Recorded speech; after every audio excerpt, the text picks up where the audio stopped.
Good morning, Mount Carmel area, and welcome to MCA Live. I'm Zachary Hunter. And I'm Samantha Darab. Here's today's announcements.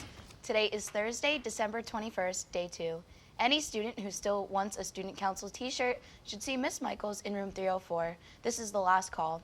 Today is an Act 80 early dismissal day for students and the start of the Christmas break. There's no school next week, but school will resume on Wednesday, January 3rd.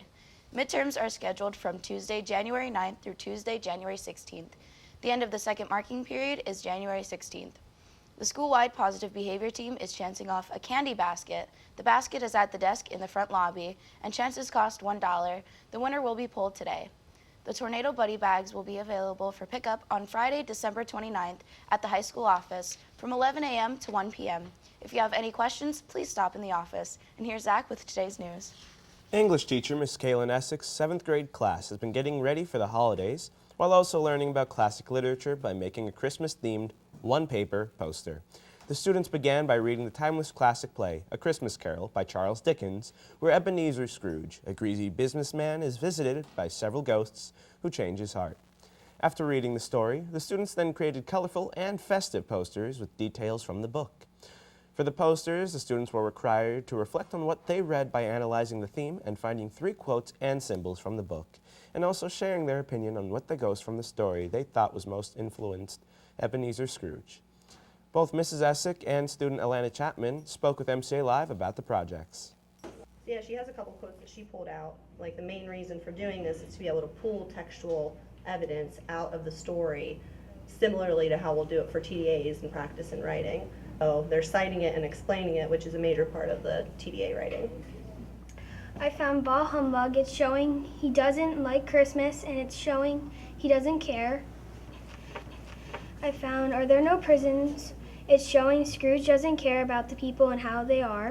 And Are There No Workhouses? It's showing that Scrooge doesn't care for the poor, and the ghost of Christmas Present is reflecting it back on him. He was really bad in the beginning, and then he changed, and he made an overall difference in the story. Ghost from Christmas Yet to Come, it showed him about a kid that passed away, and it's from his actions, and Scrooge didn't help the family, so he was really upset. I think it was really fun. It was a good experience. The students got into the holiday spirit while reading a classic Christmas story, all while learning some more important elements of English literature. Santa Claus is almost here, but for the elementary, he came a little early. He visited the pre-K classes first, and then the school lunchroom, all while spreading some holiday cheer. The closer we get to December 25th, the more vibrant the Christmas spirit gets. Santa must have felt the holiday spirit and decided to come to the Mount Carmel area elementary school during the lunches to check in on the kids. He went around talking to the children, making his final decisions on who's naughty or nice, and gave out cookies and pencils as a warm-up gift, getting everyone excited to wake up Christmas morning. Shout out to Santa for taking some time out of his busy season and spreading all that Christmas love. Speaking of the elementary's holiday spirit, Mrs. Bet Leon's pre-K classes paid a visit to the high school to spread cheer. The students were dressed in homemade scarves and hats, all made with love by Santa's special elves, retired teacher Eileen Romage, Tara Purcell, and Miss Bet Leon herself. The students went caroling through the building, stopping in the TV studio, some classrooms, and the high school and district offices to put everyone in the holiday spirit. They sang classic Christmas songs, including Jingle Bells, Santa Claus Is Coming to Town, and many more.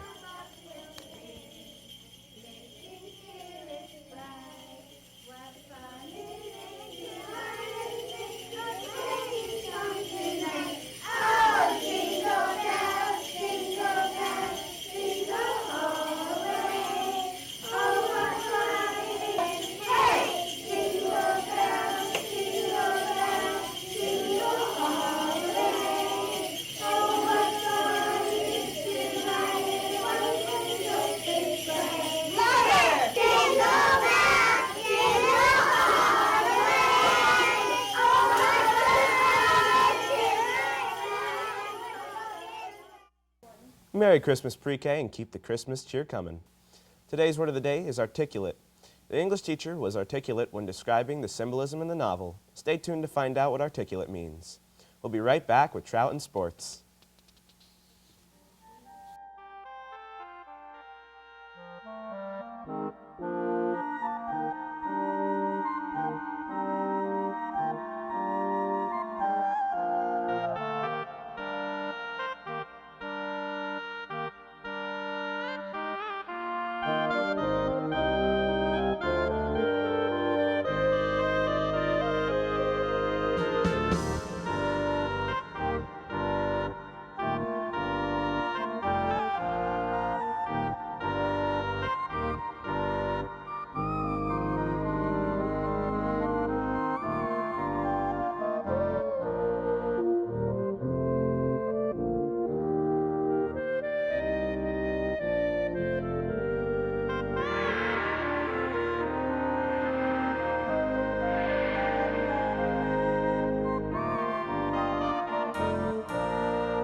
everyone else is looking forward to presents, family, and food over the holidays, Nick Diminick and Colin Herb have other plans for the holiday break. On New Year's Day, the top 4 teams of college football will face off. Alabama versus Clemson. And the game I'm personally excited about, Oklahoma Sooners and Georgia Bulldogs. Over 10 weeks into the NBA season and winter sports starting around here. But we know, at Mount Carmel especially, football never dies. Now, we all know Alabama is the best team in the country. Listen, just because you're an Alabama fanboy doesn't mean they're the best team. Personally, I'm going with the Oklahoma Sooners. Okay, all the way. Okay, you could have your opinion, but Alabama didn't even play them yet. That is true. I mean, let's start with your game because you're big on Alabama Clemson. Why don't you break it down? So anyway, Alabama, they do have Nick Saban, who is a mastermind in the college football coaching world. They have Jalen Hurns, second-year sophomore, who is very solid. They have a great running back rotation. And defense, always tip-top performance. I mean, I agree with you, but you could go on about your offense all you want. You can't win if you can't score. Clemson's defense is amazing. Their defensive line all projected to go in the first round, and they're only giving up 13.5 points per game. And their coaching staff is no slouches himself. You got Dabo Swinney, plus their offensive and defensive coordinator won back-to-back years assistant coach of the year.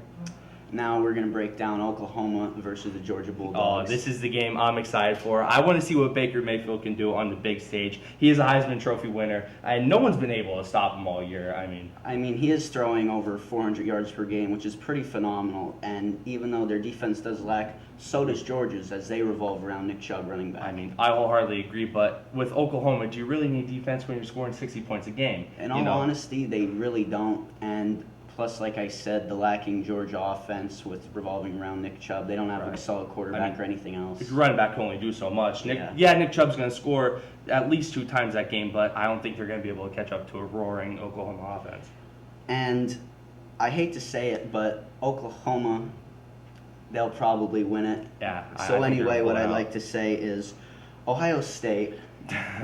All right, okay. So let's go through the bowl games first. So okay. You got Auburn and UCF starting off in the Peach Bowl, the Fiesta Bowl, the Orange Bowl, and the Cotton Bowl. All have teams from the Big Ten. And then the next 2 bowl games on New Year's Day, they have the Orange Bowl with Wisconsin and Miami, and they have the Cotton Bowl of Ohio State and USC. Ohio State and USC is going to be a great game, but I think the Big Ten is going to sweep this. Penn State definitely over Wisconsin. Washington, Wisconsin definitely over Miami, and Ohio State, and the USC is going to be a little bit tighter, but I'm going Ohio State. My opinion, my top favorite game is probably going to be Wisconsin and Miami. I am a fan of the U a little bit, just a little, and they were both top 5 teams. How could you not? That's true. That's going to be a fantastic game. So that's our breakdown for right now. Yep, that's our breakdown until we come back from New Year's break. Then we'll give you a recap on the big championship game to come out week after that. That's going to probably be Oklahoma and Clemson. Sorry to tell you, buddy, but I think Alabama's gonna get this one after letting Clemson. All right, okay, we'll bicker after the break. All right. Okay. So I've been Chili. I'm Nick, and that's our breakdown. We'll hope to see you back. See you later after New Year's. Last night in Mount Carmel sports, the varsity girls basketball team hosted South Williamsport. JV won 36-4. Danny Ray scored 10 points in the contest, and the varsity had a big win, 71-20. Leading scorers Nicole Verano at 25 points. Lauren Shedleski with 15, Hannah Nolter and Bailey Little both tied with 11 each. Tonight in sports, the junior high girls basketball team travels to the Williamsport tournament starting at 5 p.m.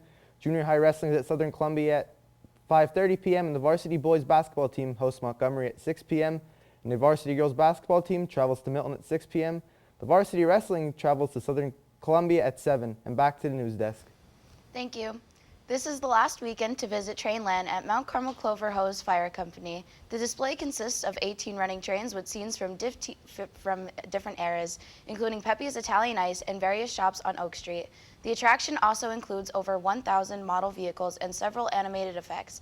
Each year, a new item is added to the display, and this year's edition is fireworks. Trainland is open to the public Friday and Saturday from 6:30 p.m. to 9 p.m. The cost is free, and the entrance to the display is through the truck room door of the Clover Hose Fire Company on 6th and Oak Streets. Be sure to come out and check the awesome train display at this year's Trainland. Articulate is an adjective derived from Latin. It means expressing oneself readily, clearly, and effectively. The English teacher was articulate when describing the symbolism in the novel. And for today's lunch, chicken cheesesteak hoagie, potato wedges, pears, and choice of milk. There's no school tomorrow. That's it for today. And happy birthday to news writer, anchor, and reporter Andy Rooney. And over the break, we have 2 more birthdays, Kenzie Witt and Miranda Fimoncini, so happy birthday to them too. Don't forget to visit Trainland this weekend. Have a Merry Christmas and a Happy New Year. We'll see you back here in 2018.